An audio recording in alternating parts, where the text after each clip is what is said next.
Folks, Black Star Network is here.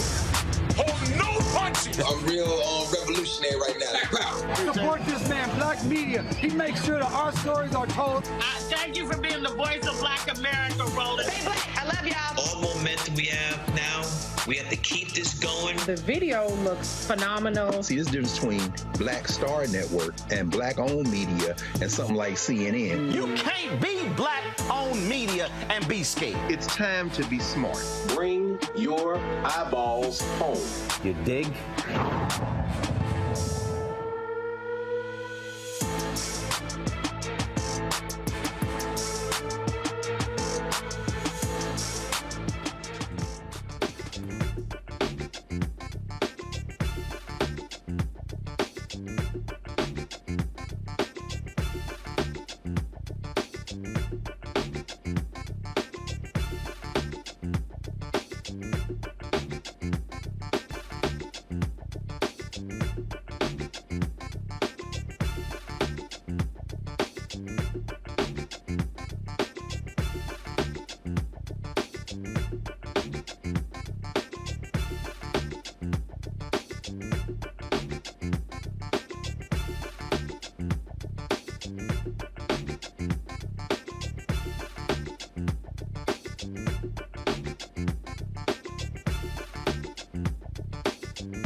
Today is Tuesday, August 29th, 2023. Coming up on Roland Martin Unfiltered, streaming live on the Black Star Network from Atlanta. A white conservative is going after a black women-led venture fund based here in Atlanta. We will talk with leaders of the Fearless Fund about this latest effort of white fear. Again, white folks just not happy at all with black folks out there who are just trying to do things the right way. And so it is unbelievable when you even look at the lack of investment that goes to African Americans in the venture capital world. Also, are white conservatives so stupid that they literally believe that black men are going to vote for Donald Trump because he got a mugshot? Yeah, they actually are articulating that. I told you these people are crazy, and we're actually absolutely seeing it.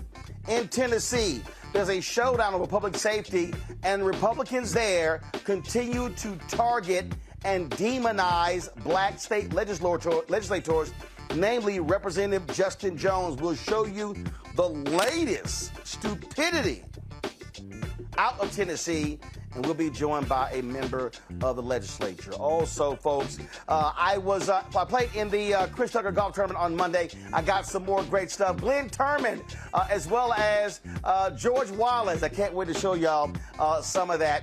Folks, it is time to bring the funk on Roland Martin Unfiltered on the Black Star Network. Let's go. He's got it. Whatever the miss, he's on it. Whatever it is, he's got the scoop, the fact, the find. And when it breaks, he's right on time and it's rolling. Best believe he's knowing. Putting it down from sports to news to politics. With entertainment just for kicks, he's rolling. It's on go, roll, y'all. It's Roland Martin, yeah.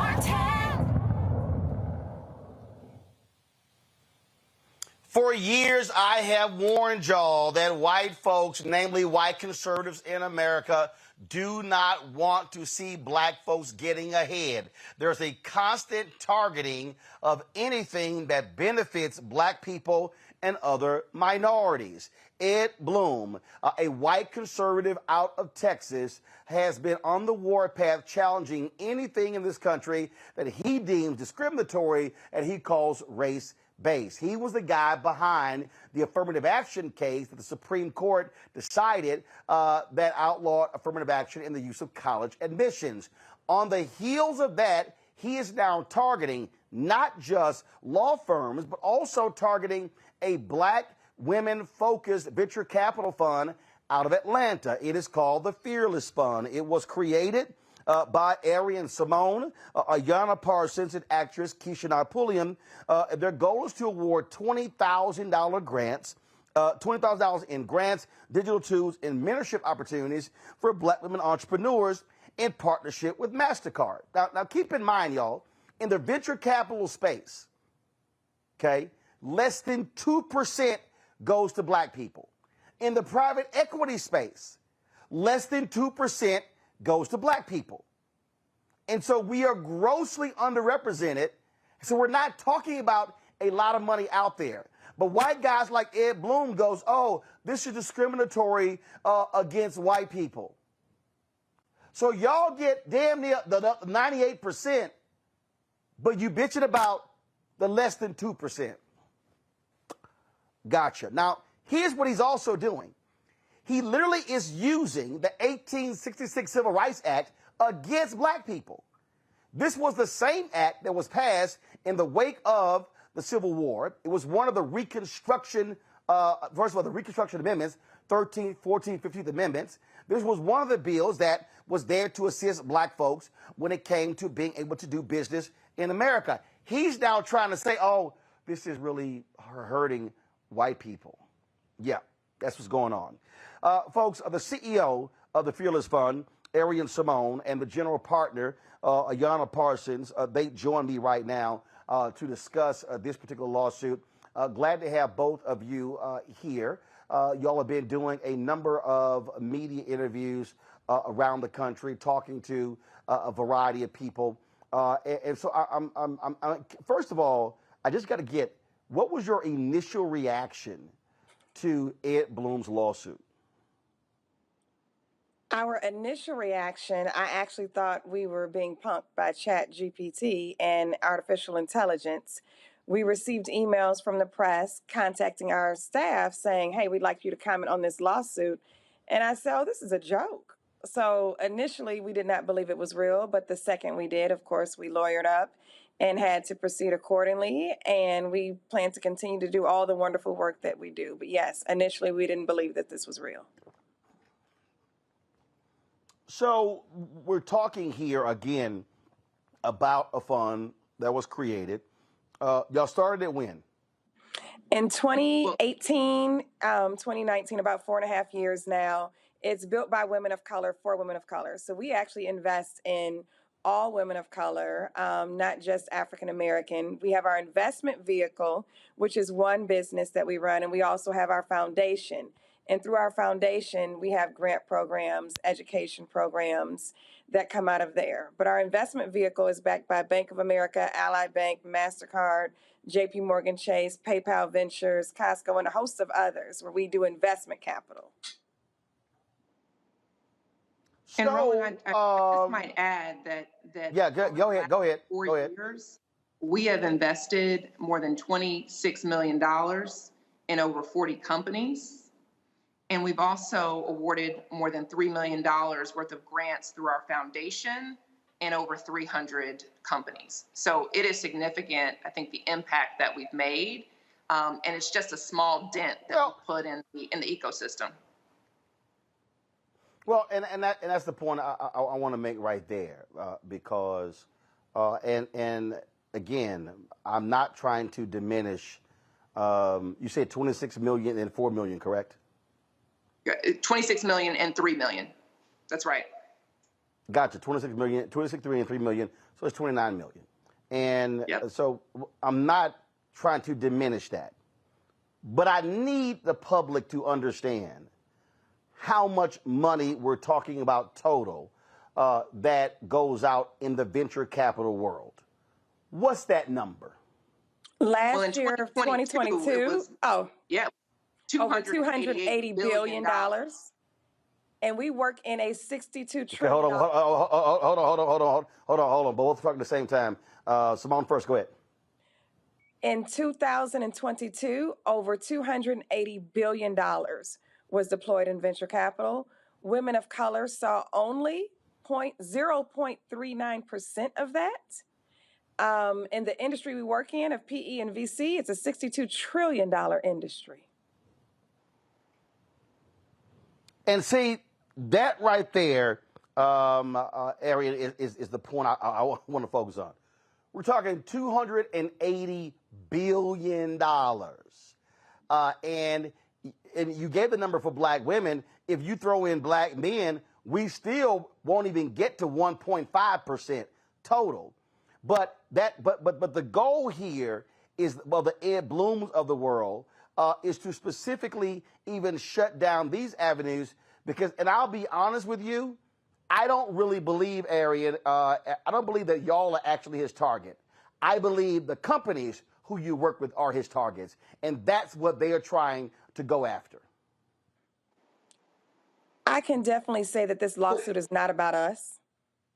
It is, and I'll let Ayanna go ahead, but it's not about us. It's about an attack on our economic freedom and our economic progress. Go ahead, Ayanna. No, you're absolutely right. Roland, this is so much bigger than us. I mean, he's come after higher education. He's come after venture capital, but he's going after employment. He's going after DEI in the corporate sector. He's going after internship programs, scholarship programs. In fact, he may be going after our HBCUs. So this is so much bigger than us. And he's already instilled the fear. The fear, when the lawsuit was filed, right after the SBA 8A program, it is halted. So you're looking at minority grant programs halted. You're looking at minority certifications halted. It's all on pause, and it's a fear tactic. So no, it's not an attack on us at all. Well, on the federal level, what they're doing is they, first of all, are trying to determine the impact of the Supreme Court affirmative action decision in these other areas. Now, to me, that's stupid because that decision was specific to colleges and universities. And so, and what they're trying to do, what the Blum is trying to do, the Stephen Millers of the world they're trying to do, they've already tried to go to Kellogg, 16 Republican attorneys generals sent letters to about 100 different companies. They've sent letters to law firms as well. And so, yeah, they want to go after all of them. And I gave a speech the other day to the Business Council in Milwaukee. And I said, this is the moment where we are going to need to see if white corporate executives are real allies. If these white corporate executives are going to look the Ed Blums of the world in the eye and say, y'all can go to hell. We are doing these programs. This is not public dollars here. We're not talking about, so we're dealing with companies who can create such programs. They want to go after the entire ecosystem that has created, and it's not like it's been great, but has created the opportunity for African Americans to be able to participate in fellowships, in scholarships, in colleges, in being able to be entrepreneurs, and they don't even like that. That's right. I mean, this is about economic freedom and opportunity, and you shut off that access like Ed Blum is trying to do and intimidate us. It has resounding effects and impacts for generations to come. And that's why, as we talked at the March on Washington this past weekend, that it is truly a state of emergency, and we need everyone to understand how much bigger this is than the Fearless Fund. I'm curious. I'm curious to know because I'm always about who's standing. So, Arian, I'll start with you. I'm curious to know. Black Economic Alliance? Executive Leadership Council, these other different groups, have they reached out to y'all? Are they saying, hey, we're going to be standing 10 toes down with y'all? Are you receiving phone calls? Are you receiving emails from other groups who are saying, we are not going to let them go after you alone? We're standing with you. Is that happening? Yes, we've received many phone calls, many emails, many people who are standing in solidarity with us. You will see more mobilization coming soon, but many people have definitely come to say, we support you and we stand with you on this issue. Even as of recent, Forbes reported about how 70 venture capital firms came together and said, you know what, we stand with the Fearless Fund. We don't think that this is right. We are in solidarity with them, and many others are coming to the table as well, too. So that has definitely been a blessing, and we are grateful for all of them. And a lot of people have also signed our petition at www.fearlessfreedomnow.org, and they've reached out through our website as well to join the fight.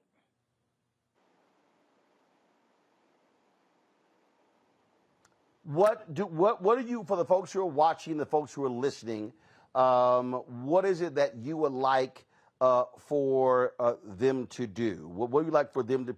Because again, as a point that I'm making, this thing is not just about you. It's also about the much larger issue that's going on here. And I keep saying this to our people, and people are like, oh man, you're frightening people. No, I'm not. I really want people to understand that this thing is major. This thing is far-reaching. We literally are talking about the future economic mobility of Black America. That's right, Roland. And just to echo Arian's comments, we want everyone to get informed.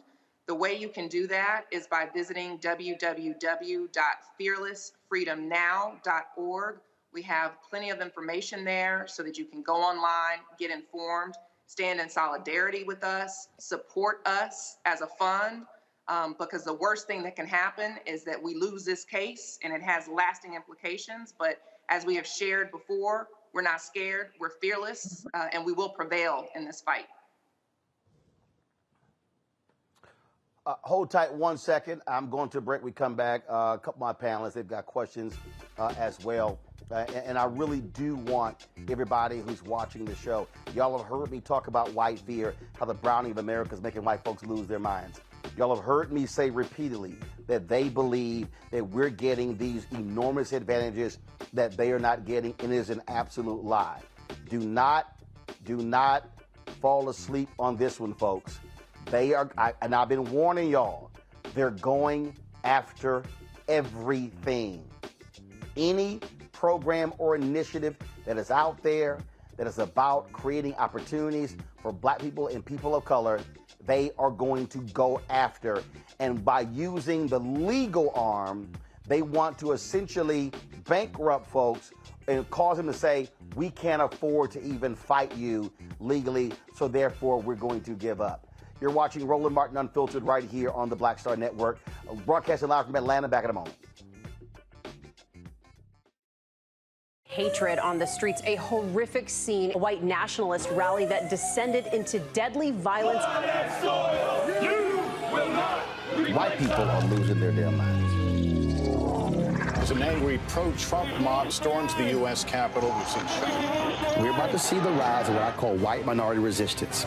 We have seen white folks in this country who simply cannot tolerate Black folks voting. I think what we're seeing is the inevitable result of violent denial. This is part of American history. Every time that people of color have made progress, whether real or symbolic, there has been what Carol Anderson at Emory University calls white rage as a backlash. This is the rise of the Proud Boys and the Boogaloo Boys. America, there's going to be more of this. Here's all the Proud Boys, guys. This country is getting increasingly racist in its behaviors and its attitudes because of the fear of white people. The fear that they're taking our jobs, they're taking our resources, they're taking our women. This is white fear.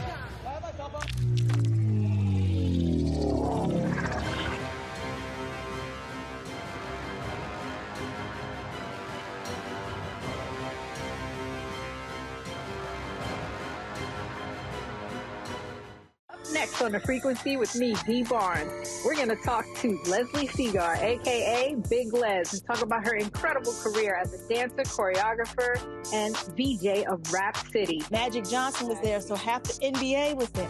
Iman the supermodel, so all the supermodels were there every day. Actors, right. Like it was a who's who of who's who. Right here on the frequency in the Black Star Network. Hey, it's John Murray, the executive producer of the new Sherry Shepherd Talk Show. This is your boy, Earthquake. And you're tuned in to Roland Martin, Unfiltered.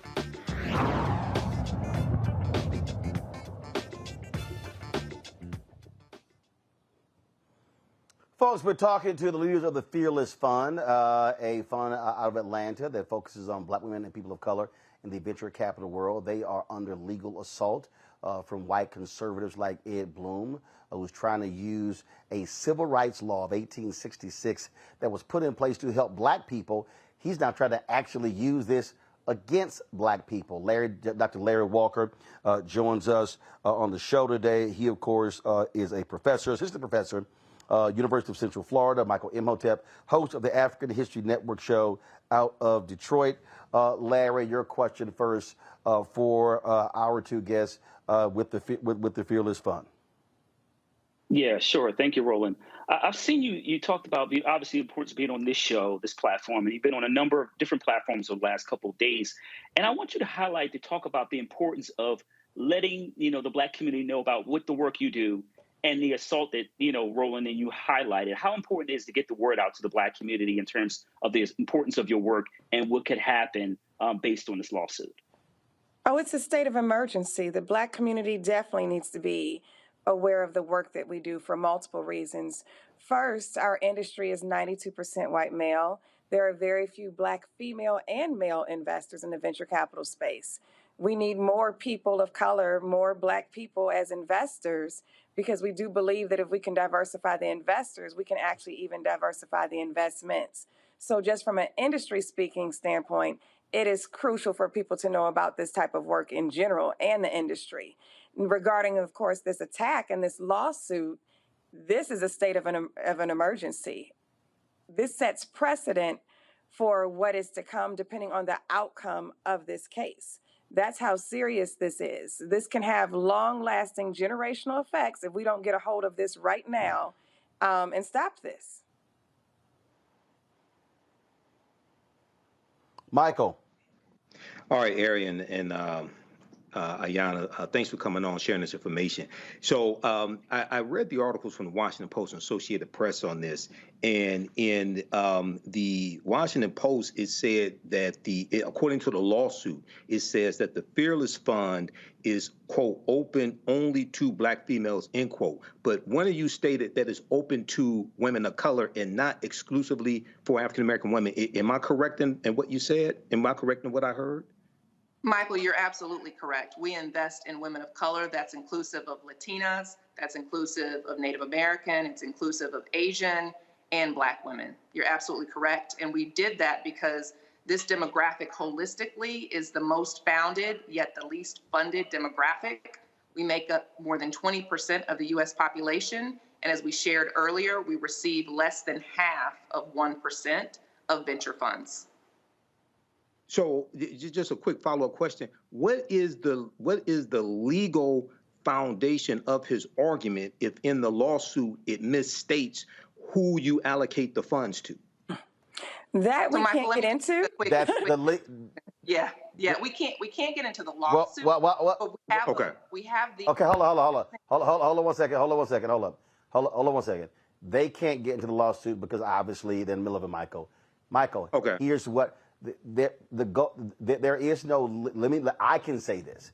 There is no legal. There is no legal argument. Here's the strategy that I need everybody to understand, and we've seen this already. By filing the lawsuit against the Fearless Fund, what they want to do is create pain, concern, dissension, and fear in the marketplace.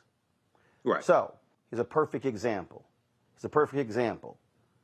There was a conservative outfit in Virginia. What they were doing, they were sending letters to largely rural black cities in Mississippi and Alabama and other places, saying that they had people on their voting rolls who were illegal. And they were saying, if you don't drop them, we're going to sue you.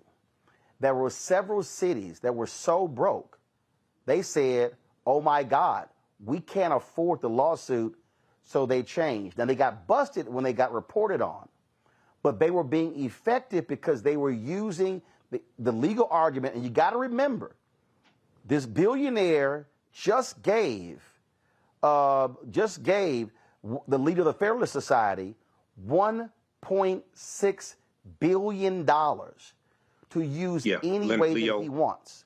Leonard Leo is funding many of these conservative efforts, and so the strategy, and I'll let them speak in a second. But the strategy is not to actually win a lawsuit. The strategy is, by the fear of the lawsuit, is to cause people to literally stop and end any such programs in their place right now. That's the legal strategy. Go right ahead, Arian or Ayanna. Well, I think you pretty much said it best, or summed it up rather. This is not an attack on us. It's definitely to instill fear. I think that's the best way to sum it up. Of course, we can't get into the logistics of the lawsuit, but just by the filing suit on us, people have already started to adjust their programs, which is unfortunate. And it's just out of fear. They're not even being sued. They're just changing just because. And I'm like, oh no, you need to stand up for what you believe in and what your programs are designed to do. They wouldn't exist if the disparities didn't exist. So they have to continue. That's right. And I know these are friends and these are clients, but I'm just going to say to the both of you, any of these companies that are all of a sudden getting skittish or pressing the pause button or changing as a result, please let us know, because here's the thing. These are the same companies that we as black folks don't need to be supporting with our dollars. Because if they're not going to, and this is the point I keep making, if they are not going to stand up for us against these attacks, but they still want us buying their products, that's completely unacceptable. And this is the moment. Black folks have been fighting this fight forever, but this is the moment for white people, so-called allies, to stand with us and say, we are going to fight tooth and nail against every single one of these efforts, just like the white military leaders stood up and wrote letters to the Supreme Court and said diversity is in the national interest of the military. And that is why in that very affirmative action ruling, the Supreme Court said that it did not apply to the military academies because it's in the national interest. Amen. No, we agree. I'm just saying. So No, go ahead. We definitely agree with you wholeheartedly. Luckily, in our case, though, and this may be just an outlier, our investors are definitely continuing to invest. Our investors are definitely continuing to support.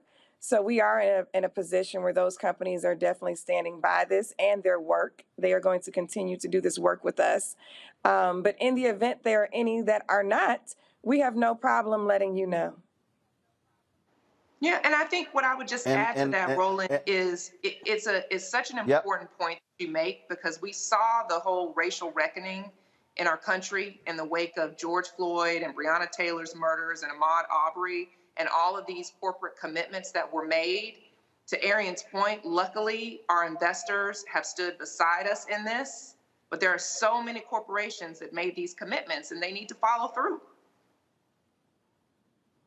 Well, Congresswoman Ayanna Pressley, who we're going to have on the show soon, she actually has been pressing that issue as well. We've been saying the exact same thing. We've been pushing that. And again, look, we all know how these things work. Again, it happens a whole lot I've dealt this with other areas. There are people who say, hey, Roland, you know, we can't say certain things or do certain things because, you know, we have business ties or they might be our friends. Let me be real clear. I ain't scared to hit nobody. And I'm going to say this again.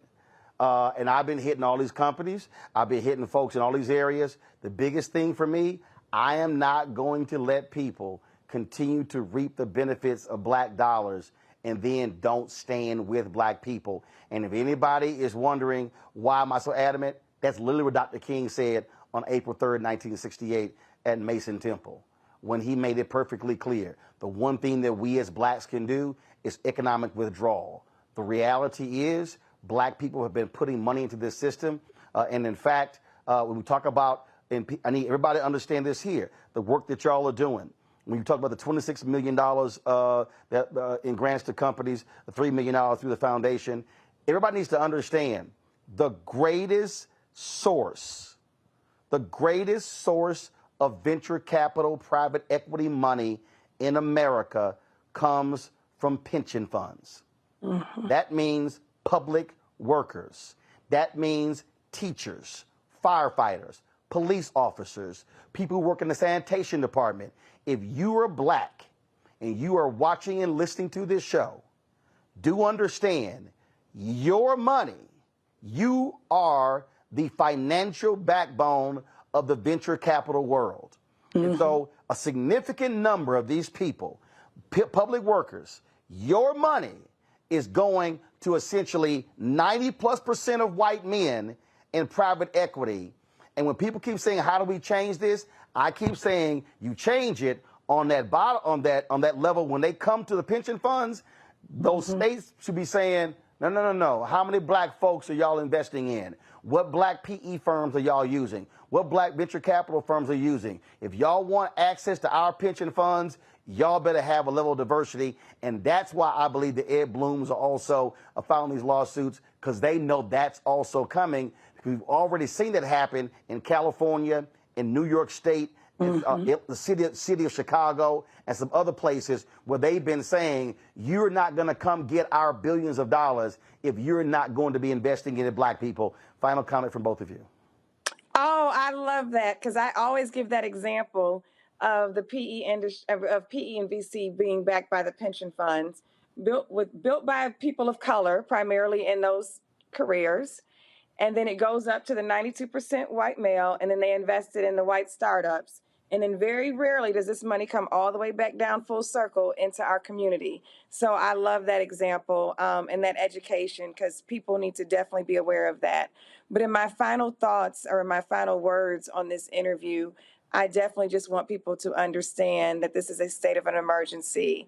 Please sign the petition. We would love your data. We need to mobilize behind this, and we need to stop this in its tracks. The only other thing I would add to that is that I just want our people to know that entrepreneurship is the pathway to economic freedom. And what Ed Blum is trying to do is he is trying to dismantle our economic freedom. Stock market won't do it. Home ownership won't do it. Entrepreneurship is the way to wealth creation, and that is why the Fearless Fund exists. So visit www.fearlessfreedomnow.org to join in our fight. Thank you so much, Roland, for having us. All right. Keep us abreast of what happens, and we will take the course as well. We appreciate it. Thanks a lot. Thank you. Thank you. All right, folks, going to go to break. We're going to come back, and we're going to talk more about this, and because I really need all of y'all watching to understand what you just heard. I need you to understand, because I know there's somebody who's watching. I haven't pulled up the comments yet on the message boards. And I know somebody's sitting here going, oh, all this stuff y'all talking, that's just rich black people's problem. Y'all have no idea what is going on here, and it has a direct impact on every single one of you. And we'll do that. We come back. Folks, you watching YouTube, hit the like button, please. We want to easily hit 1,000, 2,000 likes every single show. Y'all love chatting. We'll hit that doggone like button. And don't forget, support us as well. Download the Black Star Network app, Apple phone, Apple TV, Android TV, Roku, Amazon Fire TV, Xbox One, Samsung Smart TV. Also, send me, you want to join our Bring the Funk fan club. Look, guys, this is real simple. The work that we do ain't free. It's not free. We cannot do this without your support and your help. Please join our Bring the Funk fan club. Our goal is to get 20,000 people annually contributing on average $50. That's $4.19 a month, 13 cents a day. You can send your check and money order to P.O. Box 57196, Washington, D.C. 20037-0196. Cash App, $RM Unfiltered. PayPal are Martin Unfiltered. Venmo is RM Unfiltered. Zelle, Roland at RolandSMartin.com. Roland at RolandMartinUnfiltered.com. And don't forget to get a copy of my book, White Fear, How the Browning of America is Making White Folks Lose Their Minds. Available bookstores nationwide. Download your copy. You can buy it on Amazon, Barnes & Noble, Target, Books A Million. Download the audio version on Audible. We'll be right back. You go into a barbershop in a 700 credit score neighborhood, black or white. They're talking about their ideas and they're talking about how they're going to move on those things. You go to a barbershop at a 500 credit score, equal brilliance but bad culture. They're talking about other people. You go to a winner's barbershop. Here's what I'm doing. You go to the barbershop of where people feel defeated. They talk about other people, either celebrities or people they admire, but also often, I don't like Joe. I don't like Roland Martin. Well, let me tell you something. I don't understand people. How could you not like anything here you see? You should just be like, this is amazing. It's cool. You may not even like how he does it or how I do it, but it's like, you know what? They're succeeding. They're killing it. All you should be is, that's fantastic. But if I don't like me, I'm not gonna like you. If I don't feel good about me, it's hard for me to feel good about you. If I don't respect me, don't expect me to respect you. If I don't love me, I don't have a clue how to love you. And here's the big one. If I don't have a purpose in my life, I'm gonna make your life a living hell.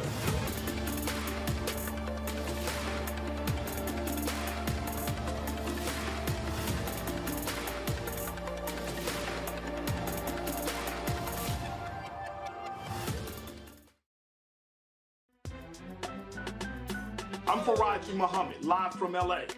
And this is The Culture. The Culture is a two-way conversation. You and me. We talk about the stories, politics, the good, the bad, and the downright ugly. So join our community every day at 3 p.m. Eastern and let your voice be heard. Hey, we're all in this together. So let's talk about it and see what kind of trouble we can get into. It's The Culture. Weekdays at 3, only on the Black Star Network. Carl Payne pretending to be Roland Martin. Holla! You ain't got to wear black and gold every damn place, okay? Ooh, I'm an alpha, yay. All right, you're 58 years old. It's over. And you are now watching Roland Martin Unfiltered. Uncut, unplugged, and undamn believable.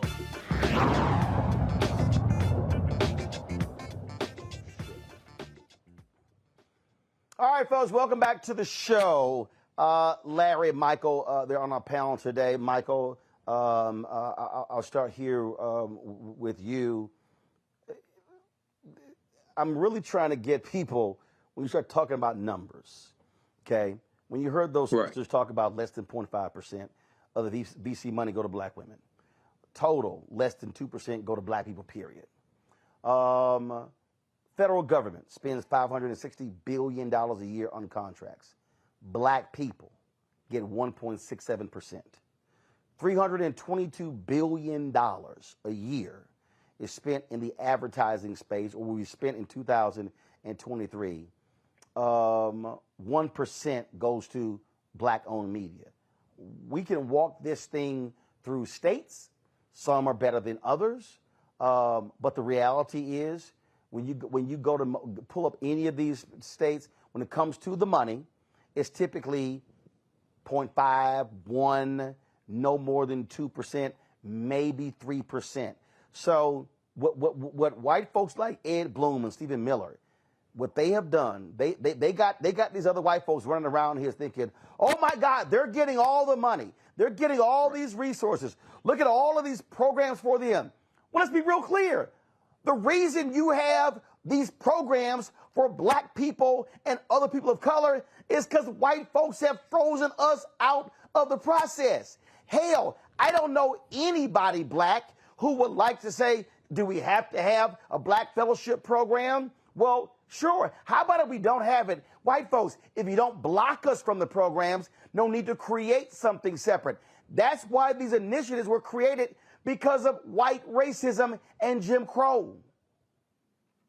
Absolutely, Roland. And I hear people make those types of comments when we have these type of discussions.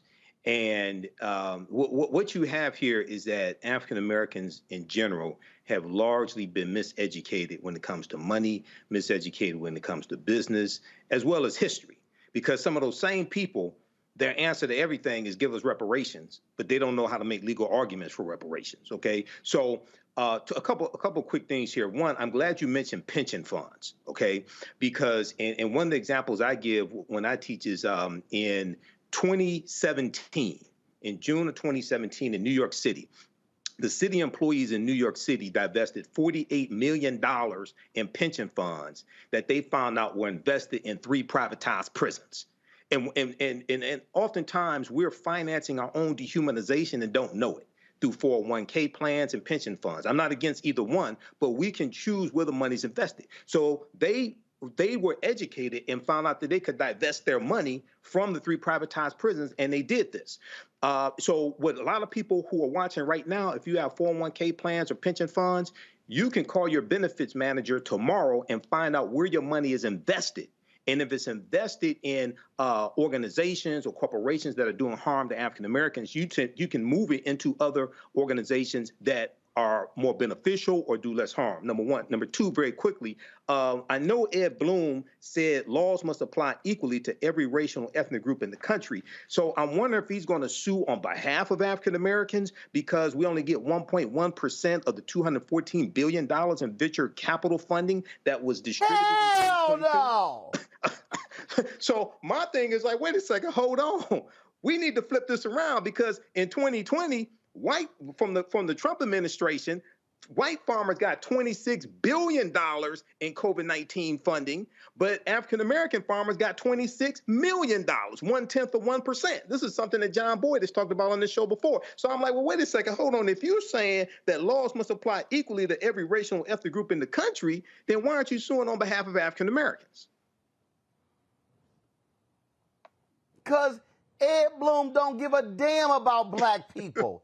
He is all about white people, Larry. White people. Yep. So, Roland, I coined the term, grievance extremism. It's essentially what we have, particularly on behalf of, a lot of white males, and Bloom is certainly an example among the other individuals we highlighted are funding these initiatives. And look, Roland, we had to call this out for what it is. And they talk about in white fear, this is just a response to perceived black progress. President Obama, the racial awakening, all the other things last couple of years that have occurred, that certain news platforms like Fox have been kind of that shape and mold the minds of, whites throughout the country, not only, a middle class, those who struggle and those from affluent backgrounds kind of believe the idea that black people have made so much progress that we're on the same, we're equal footing, so to speak. But the reality is that black folks in 400 plus years have been trying to level the playing field, but playing catch up. And we're no even close when it comes to economic development and growth, particularly we call investment in black communities. And so you're right, Roland. This is just another example from trying to use the bully pulpit, so to speak, to try to create fear among, like you talked about, a lot of these Fortune 500 companies that you highlighted earlier, they're supporting this initiative. But the bottom line is, it's all hands on deck, Roland. We have to make sure, and we're seeing this with this particular fund, but we have to make sure that black folks understand what's happening. How could it have a long-term impact in terms of economic viability in our community? And we have to prepare to attack these folks using all means necessary. And we have to be aware that at every level, whether it's higher education, venture capitalists, wherever, we're under attack, and we have to be prepared to support initiatives to make sure black folks can thrive. And see, Michael, again, I think that what often happens when these things come up, there are people, and what they'll say is well, I mean, look, I'm just a regular person. I'm just out here just trying to do my job. This stuff doesn't really impact me. It doesn't have any impact on me. Well, actually, this is where they're wrong. Because if you're trying to start a business, where are you going to get the money from? Mm-hmm. So if we start talking about black banks, CDFIs, black credit unions, things along those lines, guess what, y'all? Who do you think are making loans? And so it has an impact. What we also know is that if you're African American and you're starting a business, it's a great chance you're going to be hiring other black people. Right. So when we are frozen out of the venture capital private equity dollars, then we don't have an ability to be able to achieve scale and grow our businesses, hire more people. So again, I just keep telling people this is very basic. Very basic.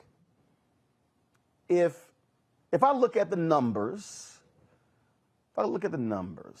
right now. So let's say we here at Black Star Network, say we do $3.5, maybe $4 million, okay, this year. Got about 15 people. If all of a sudden we start getting real advertising contracts, let's say go to $50 million in revenue. Let's say we grow the business and we go out and we hire 50, 60, 70, 75 people. Let's just say 75 people. That's 60 more people right now. That's 60 more people with families, individuals who are now going to be able to get paid, buy homes, send kids to college. And so that is what Ed Bloom is attacking. Mm-hmm. And so when you start attacking black economic creation, black wealth creation, or creating the ability to start companies, then you are impacting every single black person, top to bottom, from employee to spouse to children to nieces and nephews, and you're impacting the black institutions that those individuals can then contribute to. So that means that they're HBCU graduates, and we have the ability to hire them. They now are making the means to give back to their schools, to give back to black organizations, to give back to the building the black community.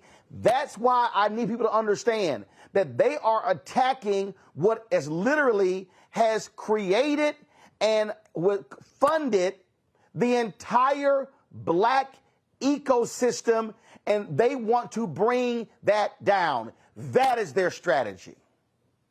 Absolutely, Roland. And this goes back to our dear sister, who's now an ancestor, Dr. Frances Cress Wilson, who I knew and interviewed on the African History Network show. She said, if you do not understand European white supremacy and racism, what it is and how it works, everything else that you think that you understand will totally confuse you. Most of us have never really been educated on what you're explaining, what you're breaking down. I'm a historian, degree in business administration. I totally understand this. I've managed African-American owned companies and we had numerous employees, okay? 95% of African-American owned businesses only have one employee. So a lot of our people have never been taught this. But very quickly here, back a few years ago, you hosted something called the State of Black America. And you had Reverend Al Sharpton, you had Susan from Essence, and you had Susan Taylor from Essence, and Dr. Michael Eric Dyson. In that same year, I think it may have been about 20. Yeah, that was it. That was in Indianapolis. Yep, in Indianapolis. Yep. Okay, and you broadcasted it here on your network. Now that same year, Reverend Al Sharpton had an initiative with National Action Network to educate African Americans about their pension fund dollars and where their pension fund dollars were being invested. And one of the things he was explaining is that money managers will loan our pension fund dollars to white business developers. Those white business developers will take our pension fund dollars, come into our communities, develop our communities, and gentrify us out of our own communities. So once again, this is going back to how we really have not been taught how we finance our own dehumanization. So we have to understand how this system works all together so this can go to real economic empowerment as opposed to us just being sold entrepreneurship classes that benefit the person who's teaching the entrepreneurship class. You know, Larry, I mean, the thing that sort of irks me is when I hear people go, man, Biden Harris ain't done nothing for black people. But they turn around and they turn around and go, man, we need to buy land. Donald Trump didn't give a damn about no money going to black farmers and Hispanic farmers. That was passed under Biden Harris and by Congress. That's trying to save black institutions. Mm-hmm. Who are the people funding Ed Blum? White Republicans. Who's funding Leonard Leo? White Republicans. Who are the people who are giving lavish gifts to Clarence Thomas so he can vote their way in the Supreme Court? White Republicans.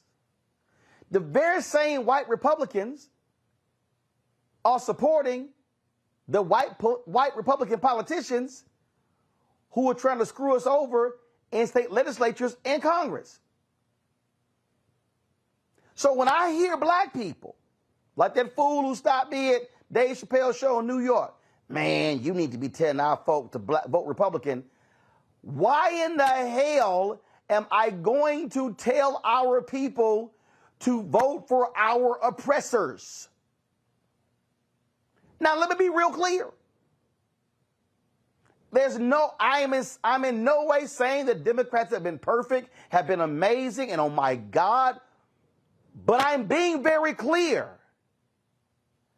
The very people who are funding Ed Blum's lawsuit against the Fearless Fund, who funded his affirmative action lawsuit, are the very same people funding Greg Abbott and Ron DeSantis and Donald Trump and Tim Scott and Nikki Haley and Kevin McCarthy and Mitch McConnell and Marjorie Taylor Greene and Lauren Boebert and Paul Gosar and Jim Jordan, the Republicans in North Carolina, the legislature in Tennessee, the legislature in Florida, the governor of Alabama, Kay Ivey, Tate Reeves, the governor of Mississippi, Sarah Huckabee Sanders, the governor of Arkansas.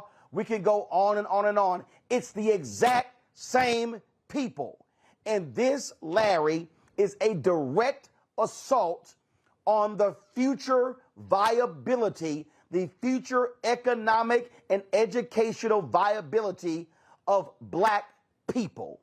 Whether your ass is black, African American, your ass call yourself FBA, ADOS, I don't care what you call it, these people these billionaires are funding the direct attacks on black people and our children and our children's children. Roland, you make some very important points, and related to some of the folks you highlighted, what essentially they're talking about doing, not even realize, some of them are not realizing, some are digging our own grave. And it's really important that folks understand. You highlighted some really key points in terms of particularly legislators in various states. I'm certainly now, currently in the belly of the beast, so to speak, but it's really important that folks understand these are anti-black policies. And it's not, like I said a few minutes ago, it's not you. And these folks are thinking strategically. They're thinking generational. Just like with the Roe v. Wade, fight for Roe v. Wade the last couple of decades, Republicans spent decades leading up to the moment where they had put the right justices in place to overturn Roe v. Wade. So we have to make sure that Bloom and folks in various, states, you talked about Texas, certainly Florida, Mississippi, Alabama, et cetera, all these other jurisdictions throughout the United States. Once again, this all-out assault on, kneecapping Black folks economically, making sure that all people don't have the opportunity to learn about African-American history, particularly when we talk about issues relating to Jim Crow and how Black folks, were enslaved. They also don't want to talk about in terms of what it means for this country, a democracy, to continue for hundreds of years to limit the opportunities that Black folks have to make sure they can actually live what we call, quote unquote, the American dream. But the bottom line is if we don't talk about this in barbershops and beauty salons, et cetera, people don't get on board. Then over the next couple of months leading into the 2024 election, we're going to be in a lot of trouble. We need Black folks to come out to vote. And we also, this is an all-out assault on our rights. And we have to make sure we're ready starting today. All right, then. Let me say this real quick. Somebody, okay. What the hell? This is so stupid. Roland Martin, your eyes are too red. Calm down, because you will not stop this movement that's taking place. Well, Ali Muhammad, you stupid. Because see, here's what you need to understand. We're stopping what's going on. We're going to stop. See, here's what this nutcase Muhammad don't understand. The reason Black people have not been more effective at organizing and mobilizing is because our Black-owned media outlets have done what Dr. King said that we should not do. So since some of y'all don't know what the hell y'all talking about, let me just go ahead and read it to you. And I've read this before, but I have to sometimes remind y'all. King wrote in Where Do We Go From Here, Chaos or Community? He said that there are 4 institutions that are positioned to liberate Black America. 4. In fact, this was what he actually said. There are already structured forces in the Negro community that can serve as the basis for building a powerful united front. The Negro Church, the Negro Press, the Negro fraternities and sororities, and Negro professional associations. He said we must admit that these forces have never given their full resources to the cause of Negro liberation. He said, quote, too many Negro newspapers have veered away from their traditional role as protest organs agitating for social change and have turned to the sensational and the conservative in place of the substantive and the militant. What this little whatever person don't understand is that Black folks, when your eyeballs are stuck on Zeus Network, right, where you watching Negroes fighting each other, you ain't got no clue that all these white folks are watching Fox News, where they're organizing and mobilizing politically to shut everything that we have down. See, when you have all these Black bloggers and Black websites and Black media outlets focusing on Sukahani and what in the hell she doing, and entertainment and this housewife and what this person do. See, that has been the biggest mistake that we have allowed ourselves. We have allowed our aunts, uncles, mamas and daddies, grandmamas and granddaddies, nieces and nephews, sons and daughters, sorority sisters, fraternity brothers, friends, associates, church members, and colleagues, to be so distracted by entertainment and sports bullshit and not the stuff that is having a direct impact on our future survival or the ability to thrive. Yeah. Hey, Roland. So the reality is we're going to continue to inform. We're going to continue to educate. We're going to continue to shine a light on this. And if nobody else is doing it, that's not my problem. But I can guarantee you that's what we're going to do, and we're not going to stop. I got to go to a break. When we come back, I'm going to tell you what's happening in Tennessee, how they're trying to shut down, again, black representation, how Republicans in North Carolina are trying to screw over black people again, and the governor says it when he vetoes the latest Steal the Vote bill. You're watching Roland Martin Unfiltered on the Black Star Network.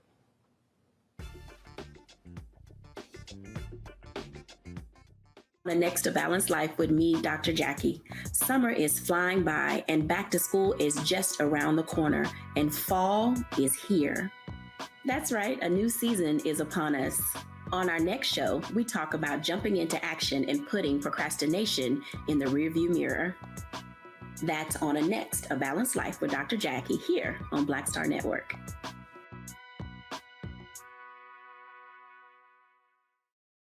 Next on the Black Table with me, Greg Carr. Brown versus the Board of Education. The history books call it the court decision that ended racial segregation in American schools. But a brand new book, Jim Crow's Pink Slip, uncovers a devastating unintended consequence of that 1954 Supreme Court decision. We may, if we were lucky, have been the very last generation of Black students to have experienced these generations of Black teachers who have never been replaced. Dr. Leslie Fenwick joins us to talk about her book and the actions following that landmark decision that dealt a virtual death blow to Black educators. That's next on the Black Table, right here on the Black Star Network. On the next Get Wealthy with me, Deborah Owens, America's Wealth Coach, I'm sure you've heard that saying that the only thing guaranteed is death and taxes. The truth is that the wealthy get wealthier by understanding tax strategy. And that's exactly the conversation that we're going to have on the next Get Wealthy, where you're going to learn wealth hacks that help you turn your wages into wealth. Taxes is one of the largest expenses you ever have. You really got to know how to manage that thing and get that under control so that you can build wealth. That's right here on Get Wealthy, only on Black Star Network. Hello, I'm Paula J. Parker. Truly proud on the Proud Family, Louder and Prouder on Disney+. And you're watching Roland Martin Unfiltered.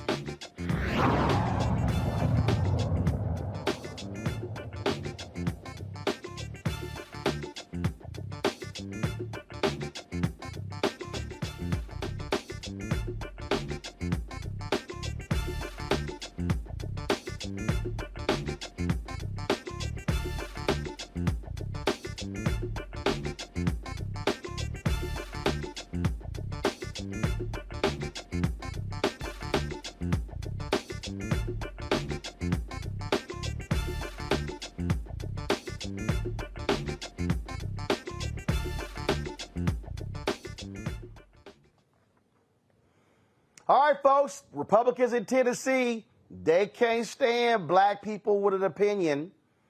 The Speaker of the Tennessee House continues to verbally assault black representation by continuing to silence Representative Justin Jones.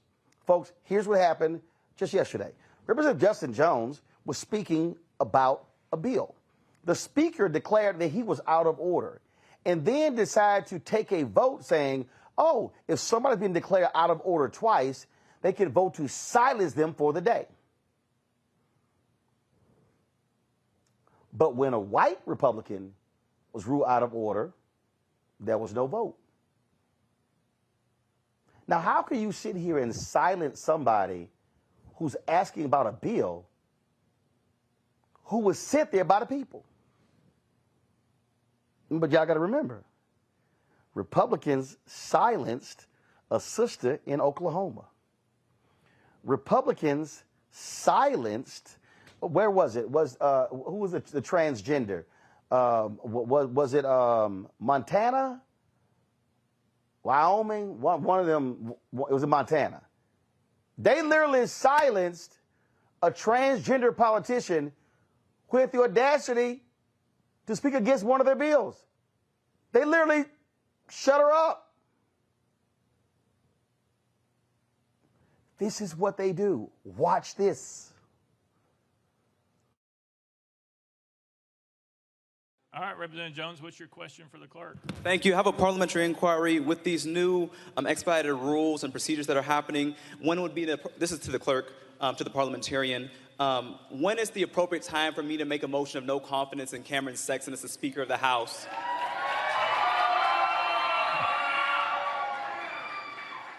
Mr. Clerk. Mr. Speaker, as I stated when I got this question before, it would be unfinished business. Representative Jones. If we proceed with Representative Cochran's motion to adjourn, will I have an opportunity to make this motion of no confidence, or do I do it now before this motion to adjourn? I believe that the people of Tennessee deserve to hear this vote, that if you're confident in your leadership, take the vote, Mr. Speaker. Take the vote of no confidence and stand on your leadership. Mr. Clerk. Mr. Speaker, we would have to dispose of this motion before we can move to any other business.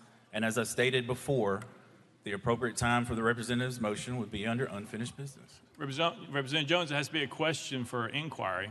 Representative Jones. Would it be appropriate to the parliamentarian to make a motion calling for a vote of no confidence prior to any vote to adjourn? I believe that, is there a way for us to make sure that we have a vote of no confidence before adjourning and to have democracy play out on this House, or has the determination already been made that we're ending session without doing anything and not allowing members to voice motions that you've been informed of for days?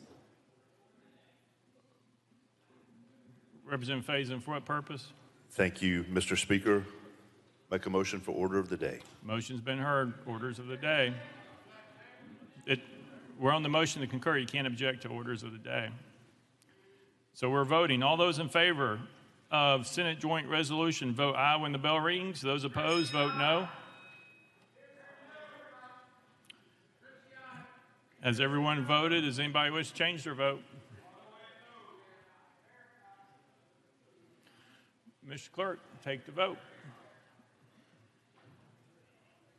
Aye, 71, 18 nays. I hereby declare concurred in. Without objection, motion to recess the table.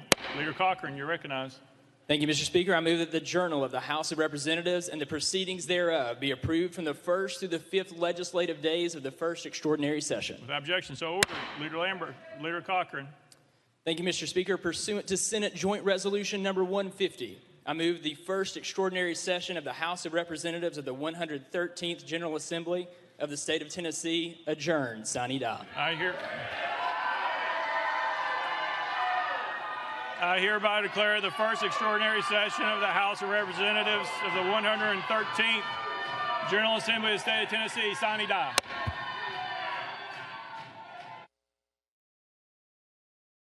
That was actually the wrong video. Here's what actually happened. Representative Jones asked a series of questions. The speaker said if you're called out of order twice, then they can vote to actually silence you. The people in the gallery objected. He then ordered the state troopers to remove everyone from the gallery. Now remember, these are the same Republicans who banned people from holding up signs at committee hearings. Guess what? A judge ruled today, I'm sorry, y'all can't do that. Joining us right now is someone who's been watching this stuff play out, is Antonio Parkinson, State Representative, immediate past president, immediate past chair of the Tennessee Black Caucus. Representative Parkinson, glad to have you on the show. I mean, we are seeing a very deliberate attempt by the Republicans in Tennessee to silence black representation. Not just silence black representation, but silence basically any dissent that is coming their way. And so it's black representation, it is white representation, it is white moms who had children that were hunted in Covenant School, and any protesters that are fighting for common sense gun laws to be passed in the state of Tennessee. And control room, let me know when y'all have that video, because it was stunning to watch the Speaker of the House just shut down Representative Jones. You even had white Democrats who stood up and said, wait a minute. You ruled this white Republican out of order, nothing happened to him. Then they took a vote, and then he got mad. Clear the gallery. I mean, what you have going on is you have a dictatorship in Tennessee. Yeah, that's what was attempted, and when that happened, and what you're talking about is yesterday's floor session. The video they played today was the floor session today, and there was total chaos today also. That may be another story for your show, but yesterday, Representative Gino Bolso, a Republican from Williamson County, was ruled out of order 2 times, and nothing was said.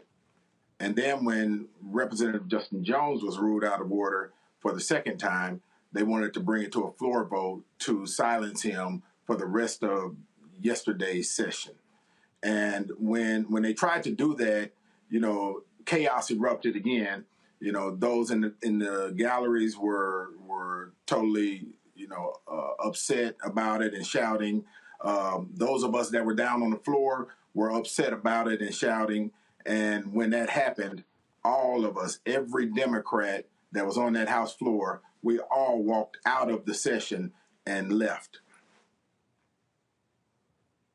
Now, you talked about chaos erupting today. Let's do this here, guys. Start this video over, and I want you to play this full sound so people can hear what happened. This is what happened. They literally ended the legislative session not wanting to even allow this vote to take place. This is what happened.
Okay, Representative Parkinson, we're going to run that video again.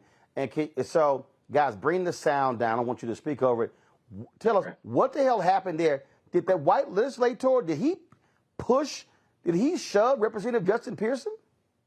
So what happened, it looks like, and we've been watching this video all day, but it looks like the speaker's security pushed him to the side.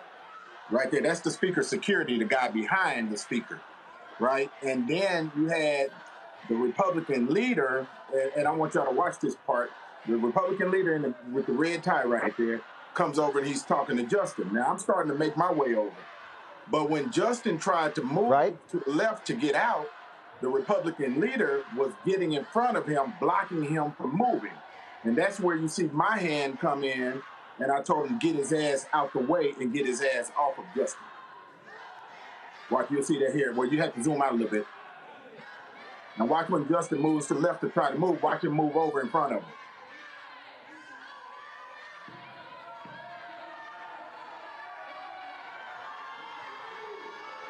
Right there. You see, yeah, we see it. Now he's blocking his path. He's trying to block him. And that's right. What get his ass and I see you put your arm in saying, hey, go ahead, say it again. Well, I'm trying to keep it as user friendly on your show as possible, but I basically told him get his ass. No. I want you to say exactly what you told him. Oh, okay. Get your ass off of him and get out the way so he can get out, so he can move.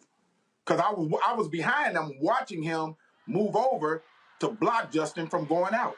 And no, we're not going to play that game. We're not going to play that intimidation game.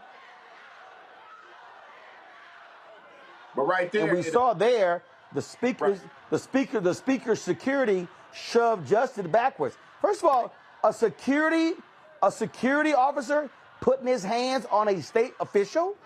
Yeah, that's what it looks like. That's what it looks like happened. And yeah. All right. Do y'all have the video from yesterday? Y'all have it ready? All right. Fine, get that video. Okay. Because I think again the stuff has been heated, just like crazy. And again, what took place yesterday was just shocking and stunning. How these folks flat out do not want to allow.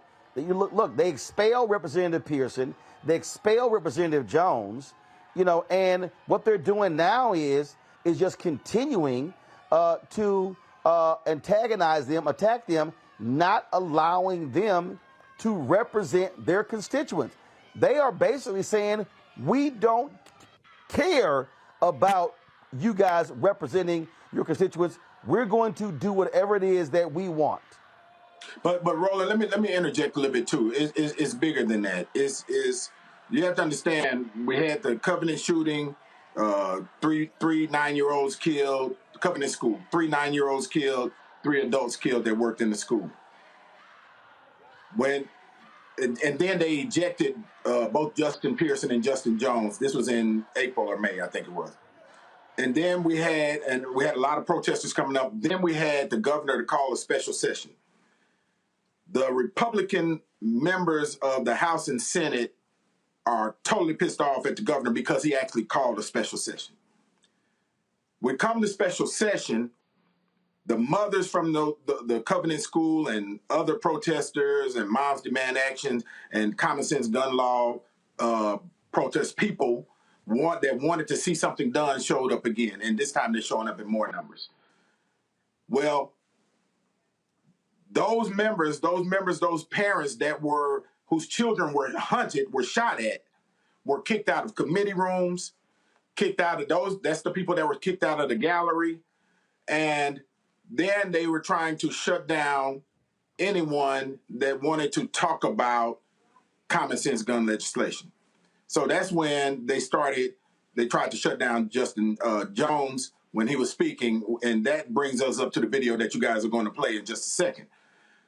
But I can tell you this, everyone that had a dissenting opinion in regards to what they were trying to run during this special session were basically somewhat muted totally or kicked out of the building. And here's what's important to note also. During this special session, they were actually attempting to run legislation that worked counter to public safety, such as allowing anyone with a gun permit to run up on a school and respond to situations in schools. So, and let me preface that. On the Monday that we got here, the first thing that we saw was the banner unfurled by the Proud Boys on the Capitol steps with their AR-15s on their shoulders. Wow. That's the first thing we saw Monday morning. Wow. And so that Proud Boys, a lot of them are carry permit holders. That means that they will be able to come up on a public school anytime they felt it necessary because they had an enhanced or a carry permit, issued by the state of Tennessee. So the session that we were coming to work on legislation for gun safety was going counter. And then you had the Republican leadership in the House and the Republican leadership in the Senate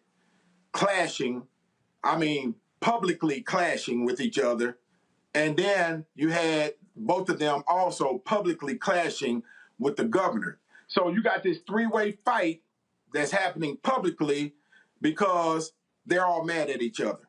But the victims, the true victims of all of this lack of leadership and this debacle that was taking place over these last 5 days are the citizens of Tennessee who are still dying because there is no common sense gun policy happening in the state of Tennessee. Unbelievable. And that's what happens. That's what happens when you have authoritarian rulers who have absolutely no backup, no consequence. I mean, they can just do whatever the hell they want. Right. Representative Parkinson, we appreciate you joining us. Thanks a lot. Yeah, man. Thanks for having me. Thank you very much. Folks, I'm going to go to a break. We come back to my panel. I'm going to show the video from yesterday. The thanks goodness from people of the Tennessee Holler. You wanted to talk about what's nuts. I mean, literally, these people are shutting down a black state rep elected by the people because they still are pissed at him because he has the audacity to question them. You're watching Roland Martin Unfiltered on the Black Star Network. Hatred on the streets, a horrific scene, a white nationalist rally that descended into deadly violence. White people are losing their damn minds. As an angry pro-Trump mob storms the U.S. Capitol, we've seen shooting. We're about to see the rise of what I call white minority resistance. We have seen white folks in this country who simply cannot tolerate black folks voting. I think what we're seeing is the inevitable result of violent denial. This is part of American history. Every time that people of color have made progress, whether real or symbolic, there has been what Carol Anderson at Emory University calls white rage as a backlash. This is the rise of the Proud Boys and the Boogaloo Boys. America, there's going to be more of this. Here's all the Proud Boys, guys. This country is getting increasingly racist in its behaviors and its attitudes because of the fear of white people. The fear that they're taking our jobs, they're taking our resources, they're taking our women. This is white fear.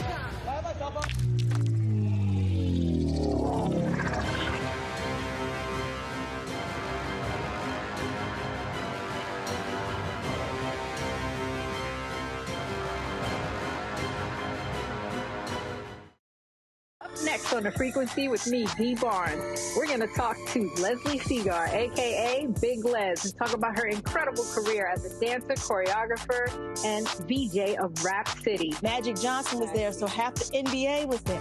Iman the supermodel, so all the supermodels were there every day. Actors, right. Like it was a who's who of who's who. Right here on The Frequency in the Black Star Network. Hi, I am Tommy Davidson. I play Oscar on Proud Family, Louder and Prouder. I don't play Sammy, but I could. Or I don't play Obama, but I could. I don't do Stallone, but I could do all that. And I am here with Roland Martin on Unfiltered.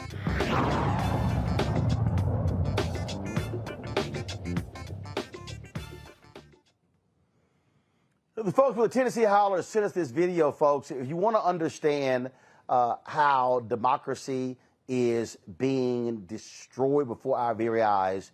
This is from yesterday in the Tennessee legislature. The Republicans dominate.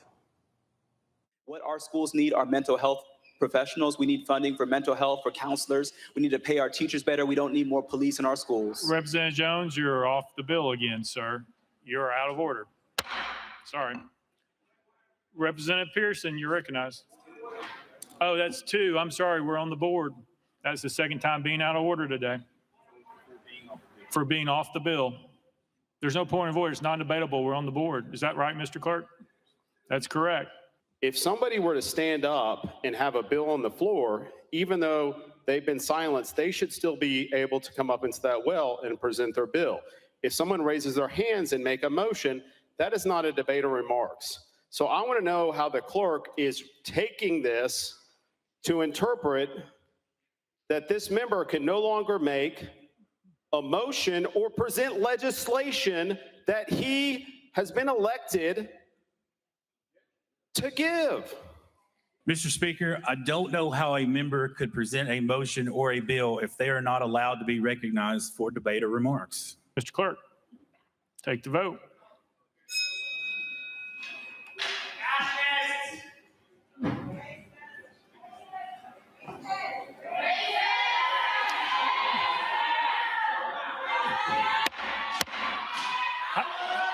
Mr. Clerk, take the vote.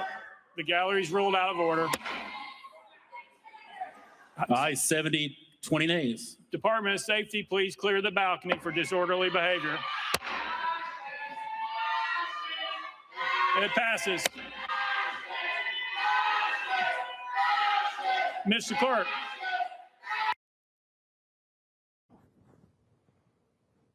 Larry, these people are absolutely deranged in Tennessee. Yeah, the same people calling for law and order all the time, right? You know, Roland, listen, we're constantly seeing over the last couple of years the deterioration of democracy in the United States.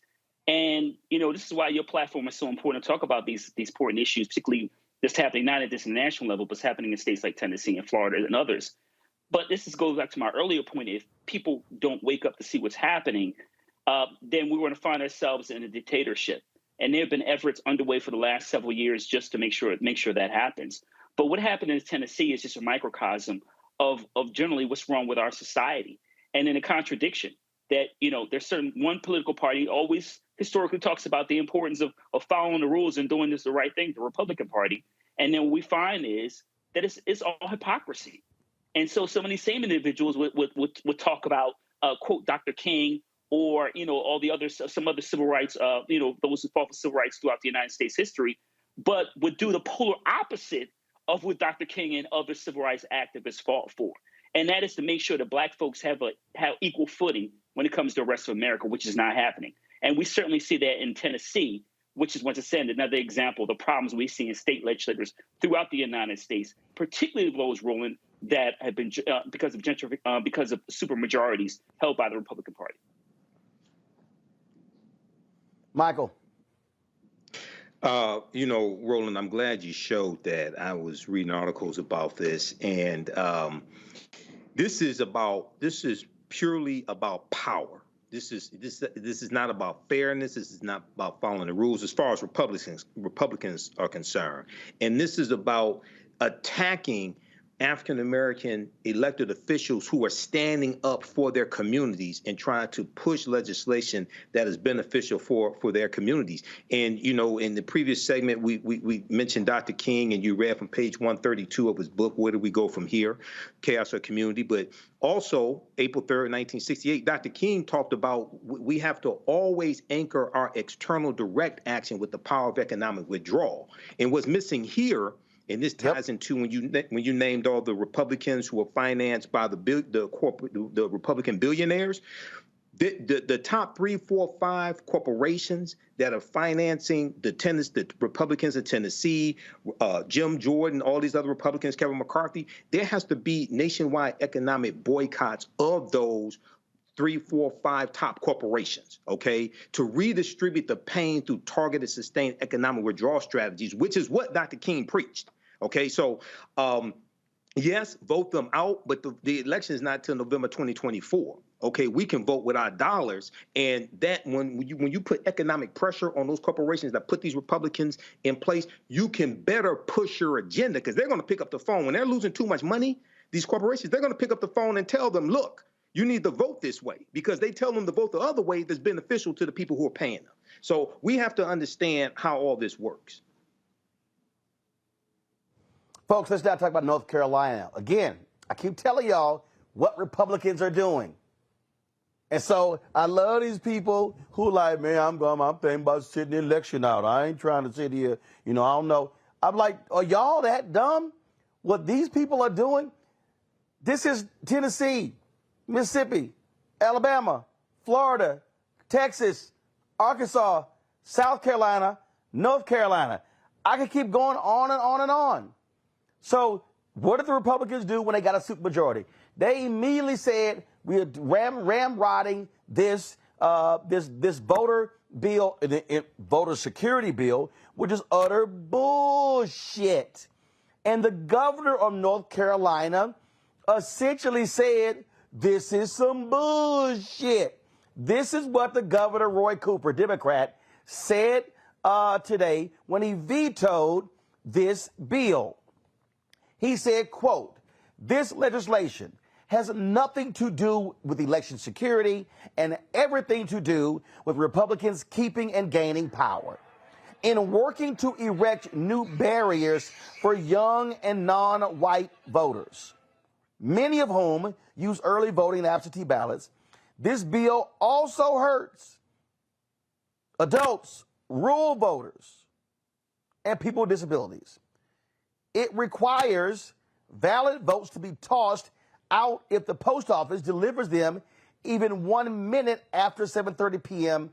on election day, or if a computer rejects a signature. It encourages voter intimidation at the polls by election deniers and conspiracy believers. North Carolina has conducted fair and secure elections, but this bill will block voters and their ballots unnecessarily. Therefore, I veto the bill. Now, the Republicans, they cannot override it because they got a supermajority. They've overwritten 15 vetoes this session, including 6 last week. Now, that's North Carolina. Check this out. In Wisconsin, the Republicans are mad as hell, y'all, that Democrats now have a 4-3 majority of the state Supreme Court. So check this out. Conservative Chief Justice Annette Ziegler is now accusing the liberal majority of staging a coup.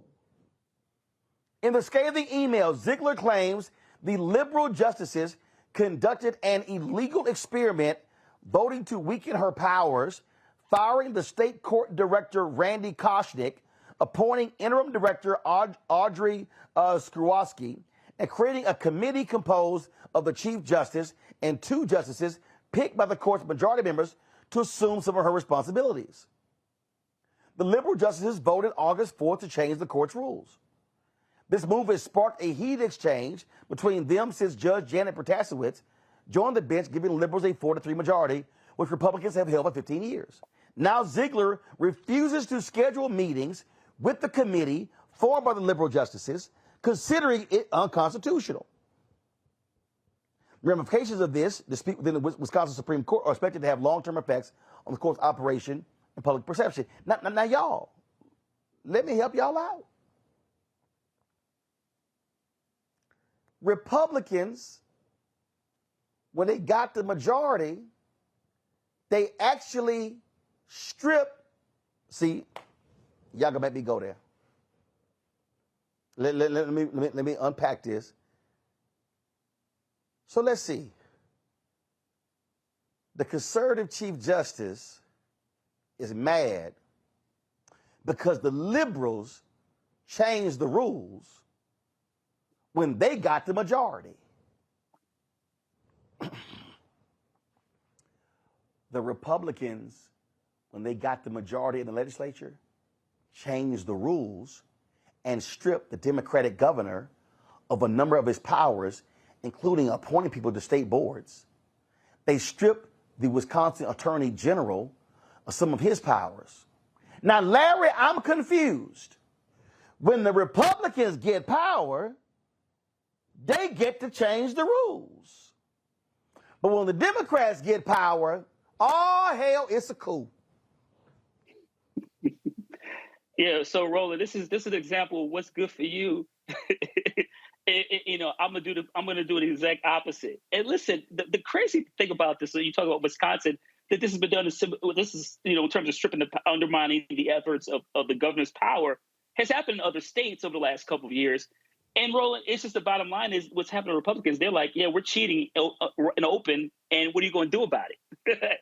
So my colleague talked about the importance, not waiting for the election and using, economics to pressure the powers that be to make sure that they're on the right side of history. But Roland, this is an old broken record. I mean, we've been dealing with this strictly during the Jim Crow. Just folks who just change the rules to make it harder for people for those individuals who voted and voted certain individuals to power to make sure it never happens. And listen. I read the article about the Chief Justice and some of his concerns, but the bottom line is he doesn't care. And now that like you said that the Democrats, liberal judges have the majority, it could have a massive impact on what happened in Wisconsin. And then obviously as we talk about transitioning to 2024. But the bottom line is Republicans they cheat and don't care. They change the rules all the time. I see it here in the state of Florida. You talk about North Carolina, Wisconsin. We could just keep going. A lot of these states, former Confederate states, also, I guess, that are changing a lot of these policies, and they have super majorities. And when they do finally lose and they have egg on their face, they pretty much say, well, we're just going to change the rules, and what are you going to do about it? Michael, this is why I keep saying, Democrats, when you get power, use it. Absolutely. And Democrats in Wisconsin, at least, are learning from Republicans because they're changing the rules. And that's what you have to do. Like I said, you're dealing with Republicans, you're dealing with cutthroat gangsters. They don't care about fairness. They don't care about equity, anything like that. All they care about is raw, naked power. And when we look at North Carolina, remember, North Carolina is a former Confederate state. And in these former Confederate states especially, there has always been the fear of black political power.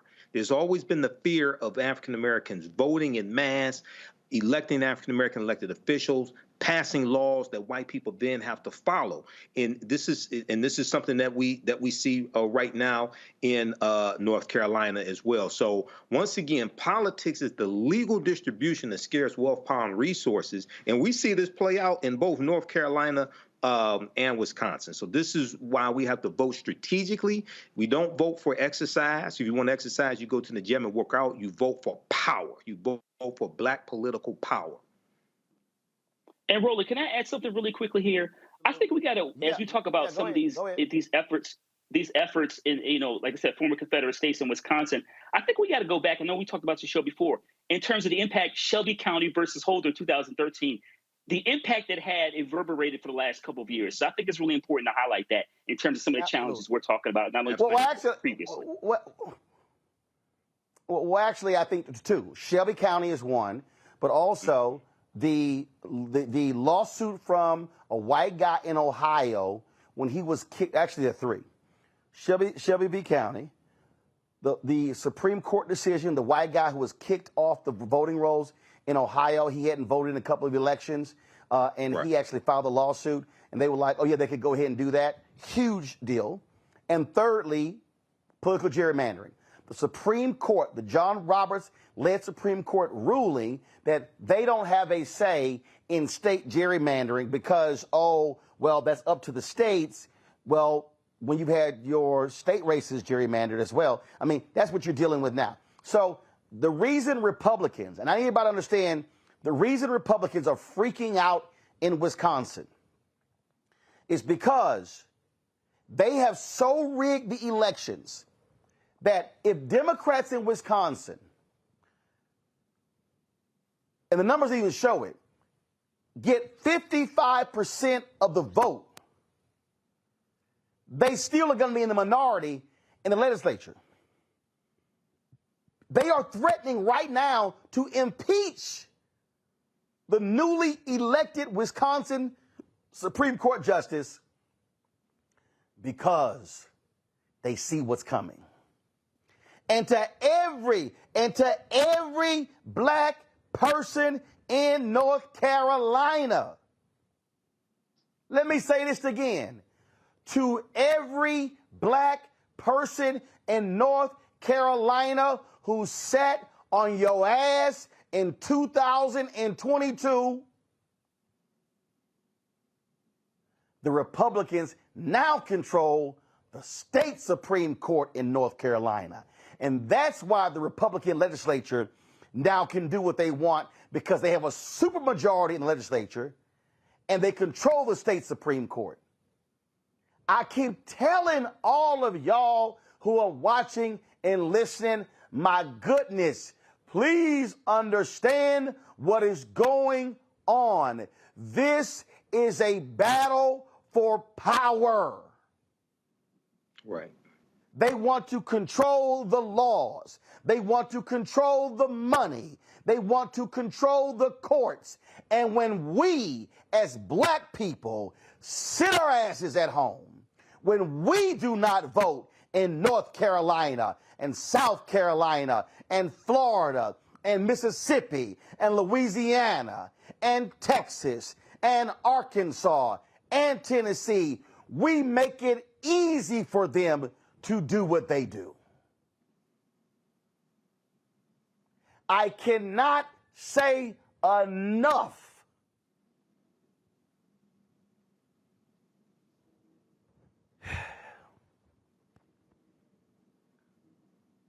if black people would vote at about 75%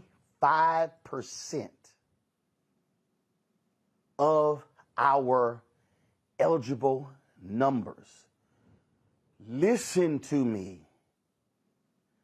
I'm telling y'all, it's in the data. If we voted at 75% of our numbers,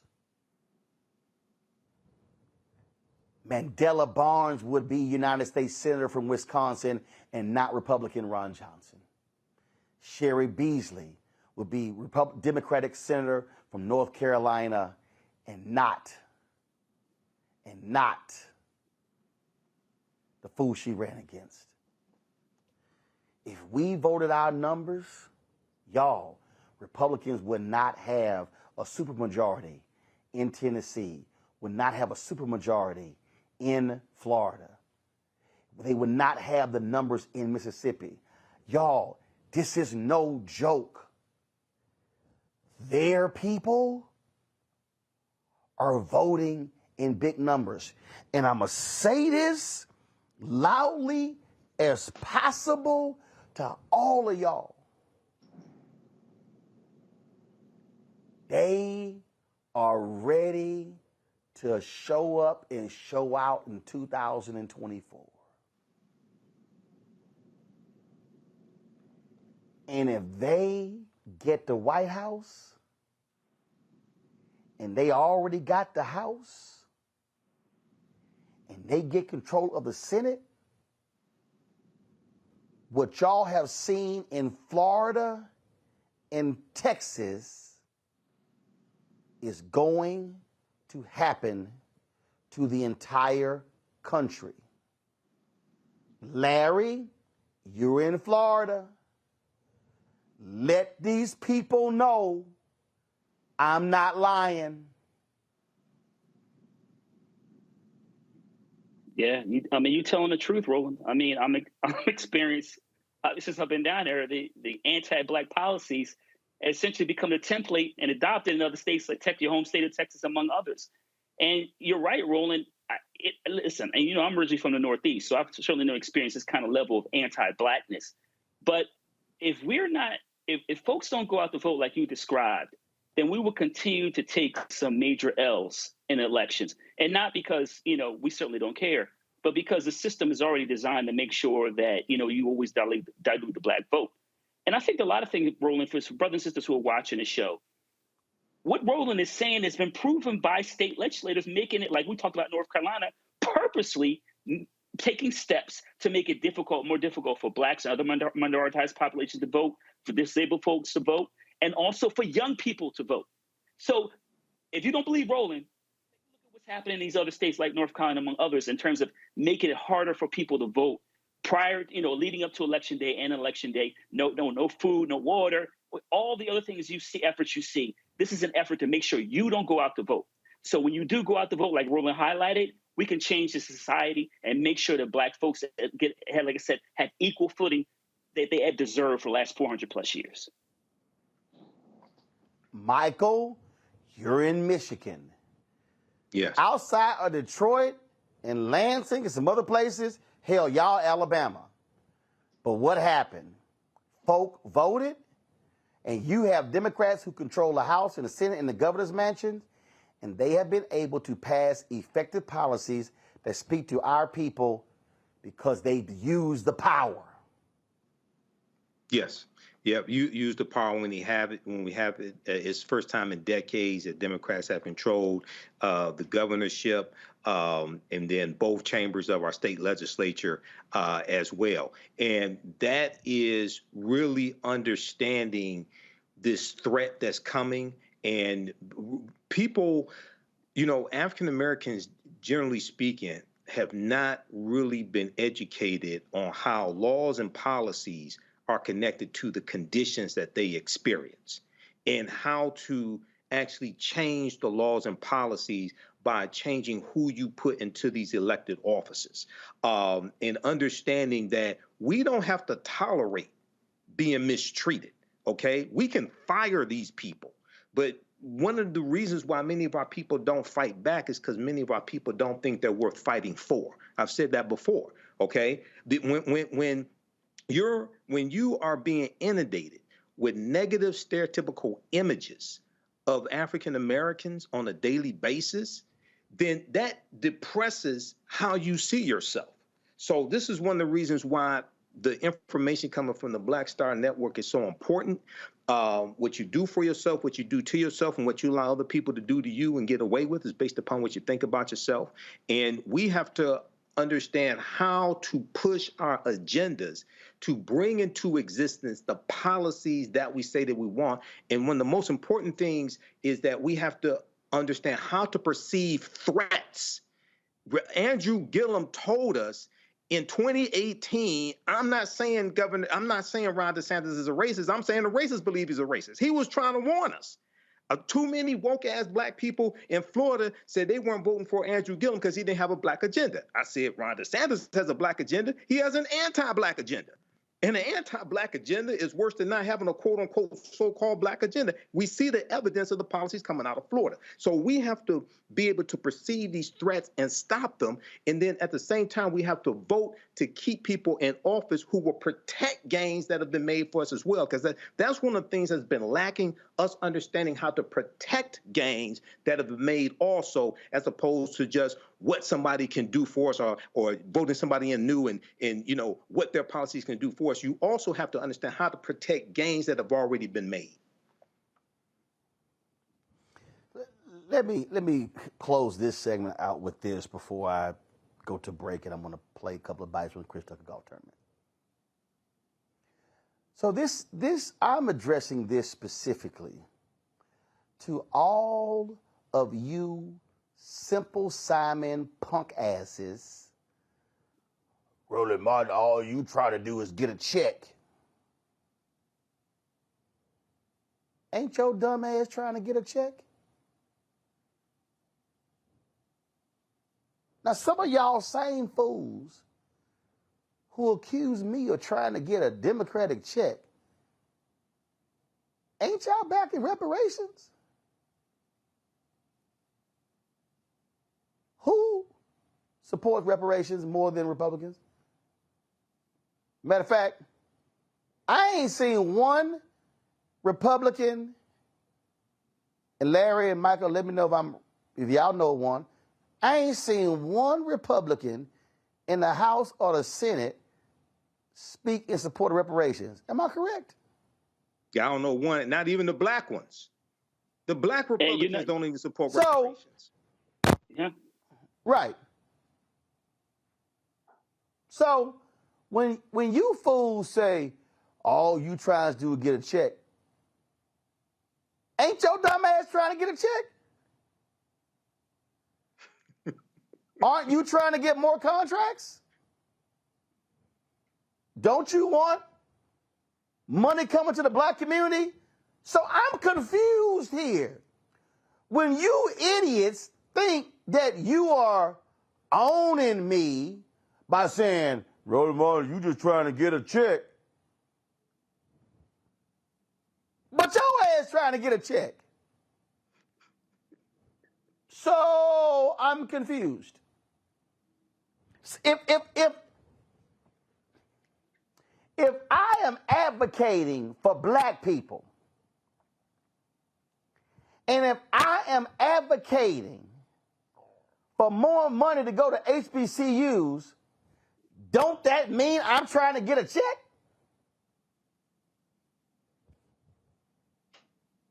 If I'm advocating for some of the $600 billion in the infrastructure bill to come to black people, is that not a check? If we trying to get health dollars, commerce dollars, Pentagon dollars, HHS dollars, labor dollars, agriculture dollars. Is that not a check? Absolutely.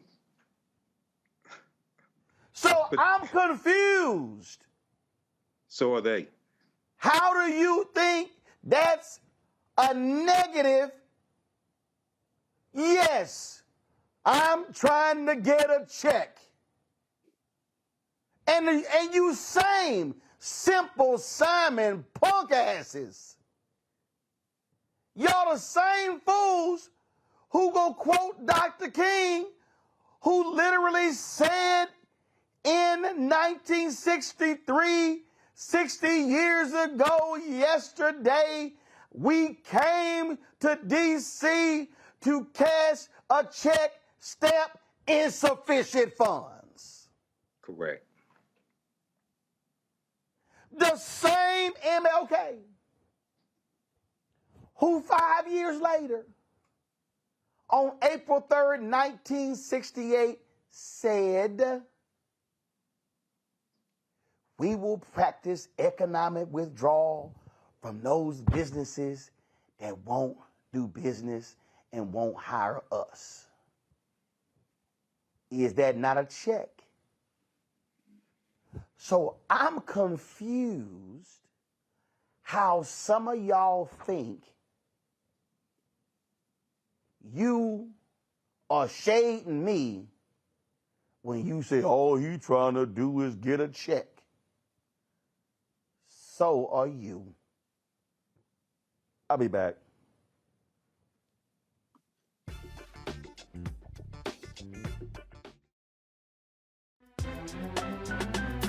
I'm Faraji Muhammad, live from LA.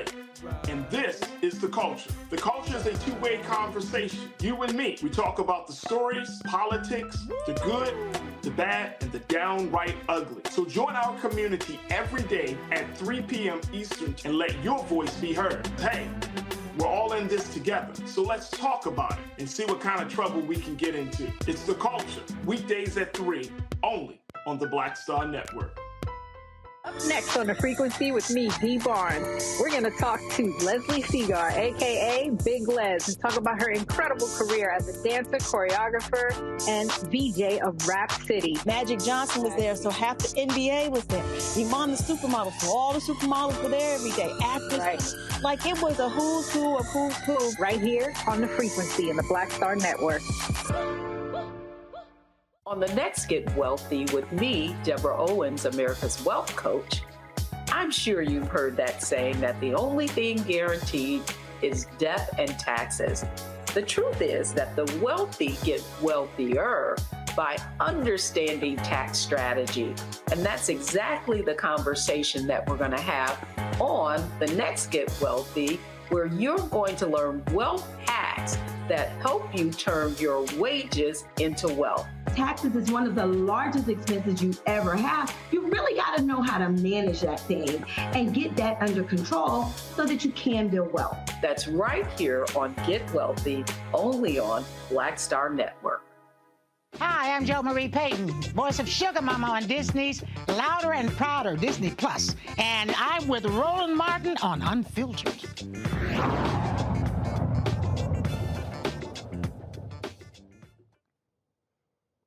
All right, y'all. Monday, I hung out with Chris Tucker, this celebrity golf tournament, raising money for his foundation. Is helping kids all across Atlanta and across the country. And a couple of folks were there. It was great to see my man George Wallace. Check this out. We at the Chris Tucker Golf Tournament, Glenn Tournament. I know you was out there blasting that damn music all over the course, Glenn. Until the rain came, your speaker got wet. Yeah, the speaker got wet. I heard all that squeaking, and we had to get out of here before we got an electric because all that equipment you had. Hey, look, I told him point blank, I got a rain suit. I ain't got a lightning suit. If it didn't come through, let me know. That was with Glenn Turman and Control Music. They haven't gotten the George Wallace, of course. George was absolutely crazy, as usual, being his George Wallace self. But he came on out to support Chris as well.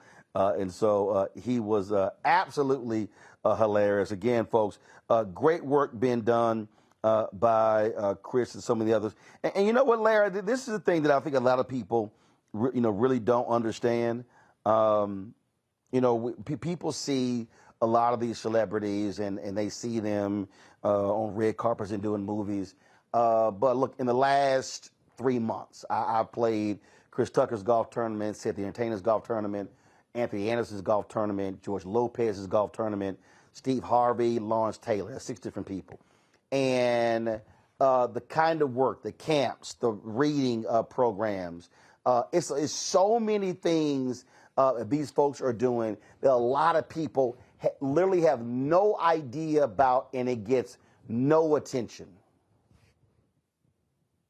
That's why we say, Roland, your platform is so important, because you're right. Been on the show a number of times. You've been a number of these, events raising money, and often these celebrities, these Black celebrities, other minoritized groups, not only they raising money, Roland, they realize they have to make a difference, right? So there's that added, kind of that Black tax, that added responsibility, realizing you have this celebrity, you've done well for yourself, but you got to get back to the Black community. And like I said, you're not going to see this on mainstream outlets highlighting how Black folks are giving back to our own community, because that would be counter to all the stereotypes and misconceptions they have about Black folks.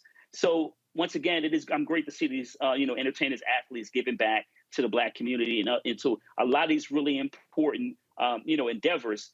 But once again, if you don't cover it, who's going to cover it? And the answer really is no one else. I remember, Michael, when I had my show Washington Watch on TV One, we went to the NBA All-Star Game in Los Angeles, and we did 2 shows. So we did 2 one-hour episodes, and we called it Black Sports Philanthropy.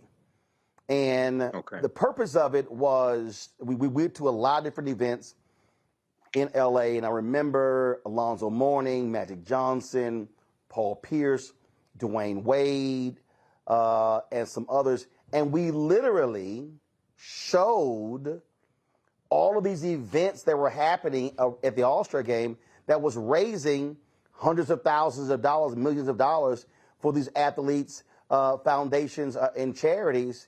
And when we talk about backpacks for schools, we're talking about school supplies, and we start talking, paying for prom dresses for people who can't afford it. We can name so many different things that are happening.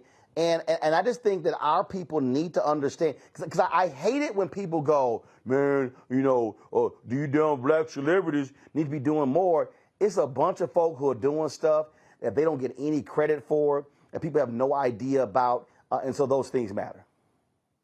Absolutely. This is another reason why African-American owned media is so important. And even if it's a celebrity entertainer who I may not like or may not agree with many things that they do or their lyrics, if they do something positive, I think that still needs to be highlighted also.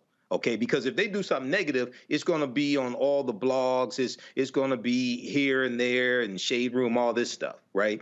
But a lot of times when they give the scholarships, when they help African Americans go to college, when they give the different funds, things like this, that gets overlooked. So that has to be highlighted. And this shows the power, one, of African American owned media to be able to tell this story.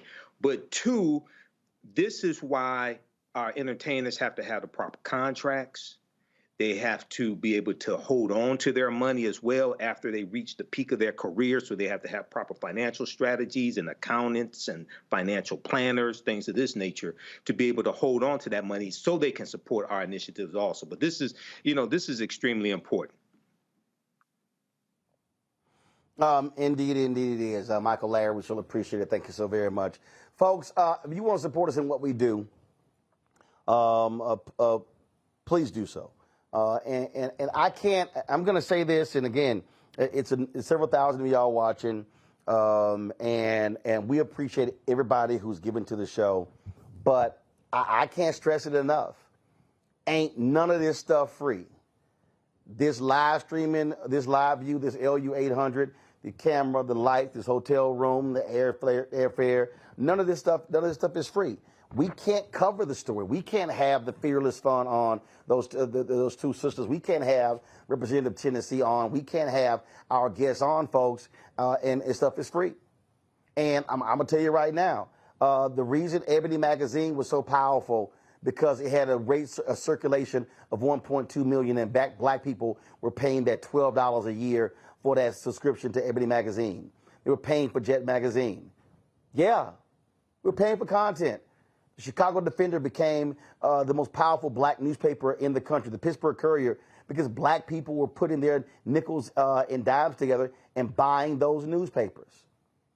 Now, we don't charge for our content. I purposely chose not to do a subscription model because I wanted our news to be free for our people.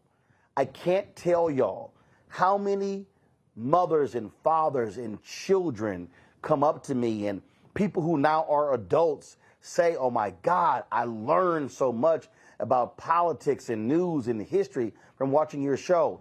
But y'all, ain't no show if ain't no money.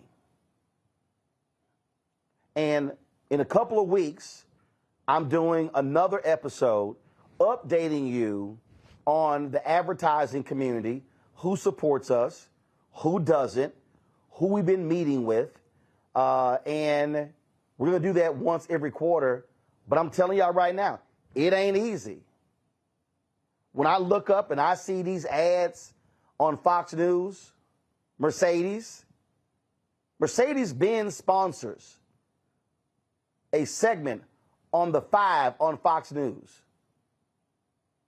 Absolutely opinion show, hardcore right wing, except for one progressive on the show, Jessica Tarloff. Spending nothing with us.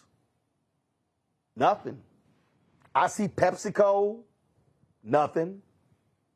Toyota, black folks buy lots of Pepsi, lots of Toyotas. What's y'all black-owned media spend? Ford, Chrysler. I mean, we could just start going down the line. So your resources are critical. All I ask is, on average, $50 per person. If 20,000 of our fans annually gave $50, that's $1 million. That is huge. Our expenses, y'all, are $195,000 a month. I'm just telling you. That's just straight up. So, send your check and money order to P.O. Box 57196, Washington, D.C., 20037-0196. Cash App is $RM Unfiltered. PayPal is R Martin Unfiltered. Venmo is RM Unfiltered. Zelle is Roland at RolandSMartin.com. Roland at RolandMartinUnfiltered.com. And I got to shout out Jeanette Hawes, Timothy Davis, Cheryl Jackson, Jennifer Jones, Siobhan, DeMarcus Dandridge, James, Jamal Drake, Rob Prelo, Charles Radcliffe, Michael Potts, Christy Merriweather, Sheila Giles, Sherlane Carrington, Michelle Embry, Etta Hassan, Leslie, Bill Snuggs, Elgin Jennings, Nathaniel Ards, Madonna Miller, Laverne, Betty Demps, Lance Reese, Yolanda Miller, Keith Simmons, Dobie Gavin, Stephen Campbell, Jeffrey Carter, Rita Wallace Moore, Andre Wilson, Frank Williams, Nina Carter, Sean Nash, Gail Wiley, Donald Rush. All those folks who have given to the show on Cash App, and I absolutely appreciate all of you. So, folks, please support what we do. Be sure to get a copy of my book, White Fear, How the Browning of America is Making White Folks Lose Their Minds. All proceeds come right back into the show as well. Books A Million, Barnes & Noble, Amazon, Target. You can download the audio version on Audible. All right, folks, back in studio tomorrow. Can't wait. Until then, holla! Folks, Black Star Network is is. Hold no punches. I'm real revolutionary right now. Support this man, Black Media. He makes sure that our stories are told. Thank you for being the voice of Black America, Roland. Stay black. I love y'all. All momentum we have now, we have to keep this going. The video looks phenomenal. See, this difference between Black Star Network and Black-owned media and something like CNN. You can't be Black-owned media and be scared. It's time to be smart. Bring your eyeballs home. You dig?